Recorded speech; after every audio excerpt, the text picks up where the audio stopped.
अमरावतीत भीम ब्रिगेड संघटनेच्या वतीने चक्काजाम करून बच्चू कडू यांना पाठिंबा। शेतकऱ्यांच्या, शेतमजुरांच्या व अपंगांच्या अशा 17 मागण्या घेऊन प्रहार जनशक्ती पक्षाचे बच्चू कडू हे अन्नत्याग आंदोलनाला बसले आहे। जिल्ह्याचे पालकमंत्री चंद्रशेखर बावनकुळे यांनी बच्चू कडू यांची भेट घेतली। त्यामध्ये बावनकुळे यांनी फक्त आश्वासन दिले। त्यामुळे बच्चू कडू यांनी सांगितले की आम्ही शेतकऱ्यांशी व ज्यांनी पाठिंबा दिलाय त्यांच्याशी चर्चा करून उपोषण चालू ठेवायचं की संपवायचं ते नंतर सांगू। या निमित्ताने भीम ब्रिगेड संघटनेच्या वतीने अमरावती नागपूर रोडवर चक्काजाम करून बच्चू कडू यांना पाठिंबा जाहीर केला आणि मुख्यमंत्री यांनी येऊन बच्चू कडू यांच्या मागण्या मान्य कराव्या अशा घोषणा देखील दिल्या।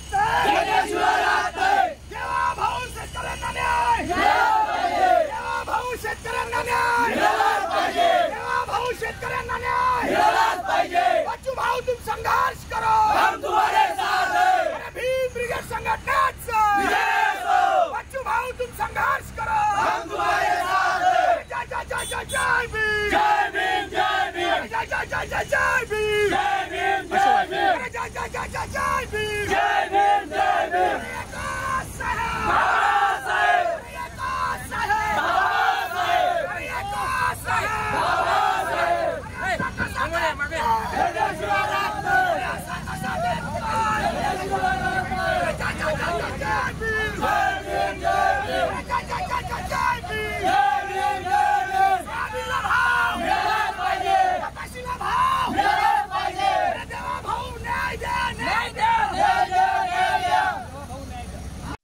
शेतकऱ्यांचा सातबारा कोरा करावा, अपंगांना पेन्शन अशा घोषणा देऊन चक्काजाम करण्यात आले। गेल्या 8 तारखेपासून मोजरी येथे उपोषणाला बसलेले आहे आणि आंदोलन हे बच्चू भाऊंचा संविधानिक मार्गाने आहे।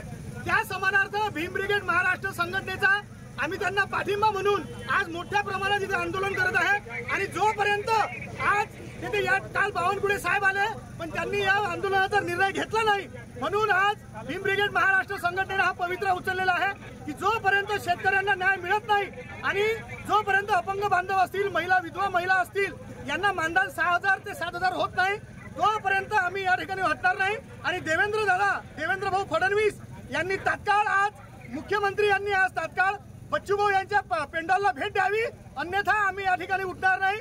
आमच्यावर काय गुन्हे दाखल करायचे करा, शेतकऱ्यांसाठी आमचा जीव गेला तरी चालेल। जय जय जय जय जय जय भीम, जय भीम।